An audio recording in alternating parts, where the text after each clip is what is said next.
Everyone, and welcome back to Activity 32. Today we are going to talk about vector operations. So to add two vectors, what we are going to do is we are going to take their corresponding A and B values and add those values together. So to get the value of vector u plus vector v, you're going to take the u1 plus v1 for the component A, and then u2 plus v2 to find component B.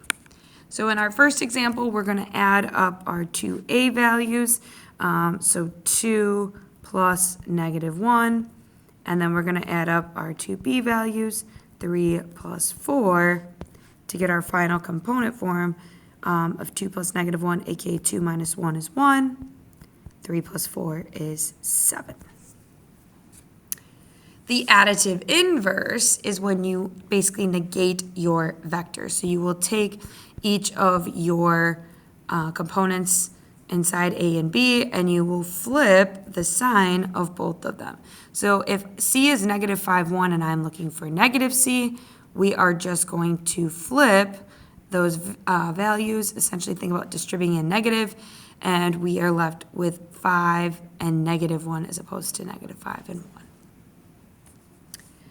For the subtraction of a vector, essentially it's like addition, but of an additive inverse, right? So think about if we had negated that and then added them together. So it would be u1 minus v1, and then u2 minus v2.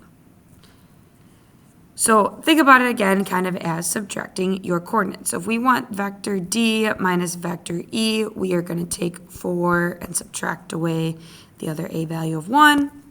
To find the b components, we're going to take -2 and subtract away that b component of 1.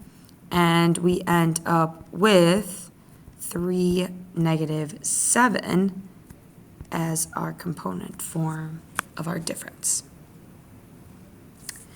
With scalar multiplication, essentially you want to think of it almost like some distribution of a scalar into your vectors. So we would have k times u1, and then that k value times u2, distributing it through, and we see geometrically how that looks with the tripling, essentially, of our vector. Or shrinking if that value was smaller than 1. So for this first one, we are going to take our vector f, and we want to distribute the scale of 4 to it, so k times f. So we end up with -12, 8 as the value of our scaled vector. All right, last but not least, when it comes to vector sums, okay, like we were talking up here, notice this tip to tail addition and that resulting sum vector. Okay, what we cannot assume, especially even just looking at this picture, that these magnitudes added together are the same thing as the magnitude of this sum. So we see that, again, that the individual magnitudes added together will not necessarily equal the magnitude of your sum. So for instance, in this counter example that they are giving us, if we found the magnitude of u, it would be 3 squared plus 0 squared, aka 3. Magnitude of v would be 0 squared plus 4 squared, or 4.